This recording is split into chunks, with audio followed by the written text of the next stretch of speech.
I'm Meenakshi from Rohini College of Engineering and Technology. Today we are going to see the topic Chinese Remainder Theorem in the course Cryptography and Cybersecurity. So why this theorem is named as Chinese Remainder Theorem means it is named after the Chinese mathematician. He is Sanzi. He first described this principle in the 3rd century. That's why it's named as Chinese Remainder Theorem. So this one is the mathematical tool. It is used to solve a system of equation where each equation has a different modulus. Okay. So if we have n number of equation and each equation is having a different modulus, to solve this system of equations we use a mathematical model which is known as a Chinese remainder theorem. So what is modulus? It is nothing but is a fancy term for the remainder you get when you divide the number by another number. That is, when you divide the number a by another number b, what remainder we are getting. Okay, so this is known as modulus. So we move with the theorem. So Chinese remainder theorem states that let n1, n2, etc. up to nk be the integers such that GCD of ni, nj is equal to 1 for any I is not equal to j. That is, for any n, example n1, n2 or n3, n4, there should not be a greatest common divisor other than 1. And we have a set of equations. So the equation is in the form x is congruent to a1 modulus n1, x is congruent to a2 modulus n2, etc. x is congruent to ak modulus nk. So like this we have a set of equations. So to solve this equation, that is to find out the value of x, you can use a mathematical tool which is called as a Chinese remainder theorem. Okay. So if we have a different equations, each with a different modulus, then there exists a unique solution modulo n equal to n1 into n2 into etc. nk. So this is the theorem. So how the Chinese remainder theorem works? So for example, let us consider we have several numbers and these numbers are divided by 3. Okay. So what is the remainder? That is, they are grouped as 3 members. Totally we have 21 members and we are grouping them. Each group contains 3 members.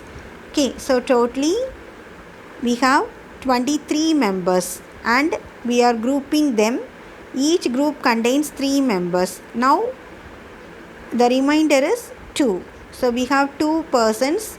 They cannot be included in a group because one member is missing. Okay. So like that, again the same set of numbers 23, but we are grouping them as 5. Okay. So now we have 4 groups, but anyway we cannot group 3 people because 2 people are missing. Okay. So the remainder is 3.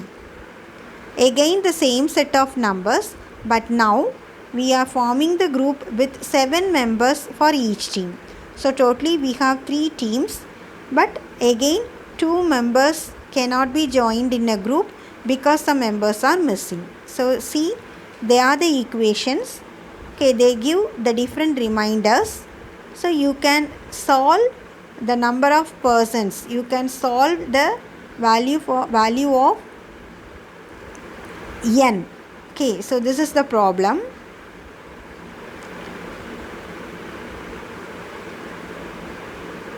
So we will see with one example.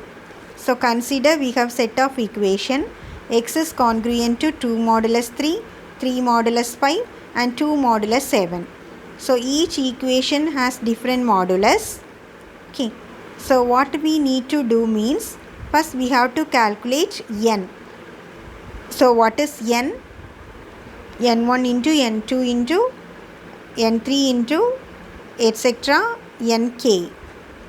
Okay, so here it is 3 into 5 into 7, so it is 105. Okay, so we have calculated the value of n. Then you have to calculate ni equal to capital N divided by small ni.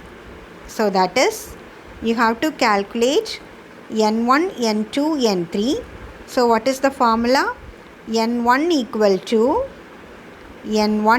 to capital N, the value of n is 105, divided by small ni, that is small n1, it is 3.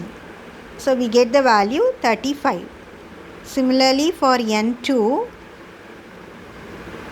capital N divided by small n2, that is 5. So which gives the value 21. Like that, the third value is 15.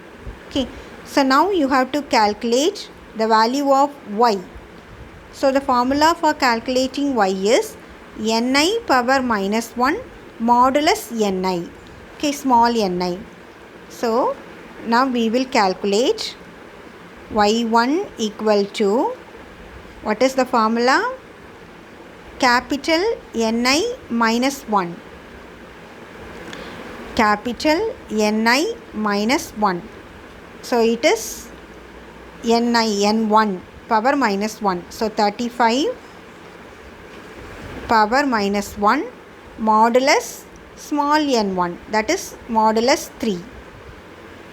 Modulus 3. Okay. So since 35 into 2 is congruent to 1 modulus 3, the answer is 2. Similarly, for calculation of y2, okay, we have used 21 power minus 1 modulus 5. So that is 21 into 1 is congruent to 1 modulus 5. So the answer is 1. And for the third equation, again we will get 1. Okay. So the final solution is small x is equal to summation I1 to k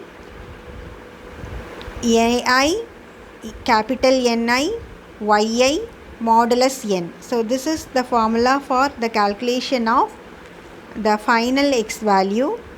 So x is equal to y1 2 into n1 35 into 2, that is 3 components a1 n1 y1. Okay, a1 n1 and y1.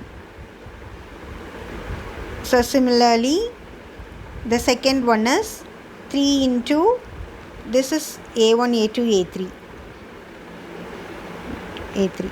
Okay, so a2 into capital N2 into small y2 plus a3 into capital N3 into small y3. Okay, so thus we have applied the modular arithmetic. So we will get the answer as 23. So like this you can solve any problem. So they will give you some set of equation. What we need to do means, first we have to find out a1 a2 a3. So a1 a2 a3 in this problem is a1 is 2, a2 is 3 and a3 is 2. Okay, and n1 n2 capital N you have to find out. To calculate capital N, we have to multiply 3 into 5 into 7. Then you have to calculate capital N1, capital N2, capital N3. So the formula is capital N divided by small n1, small n2, small n3. So small n1 is 3, small n2 is 5, small n3 is 7. So thus we get the value of capital N. Then you have to calculate the value of y. So y is capital N1 power minus 1 modulus small n1. Okay, so we will apply the modular arithmetic function and we get the answer. Finally, by multiplying each and every term, we will get the answer of x. With this, we have concluded the Chinese remainder theorem. Thank you.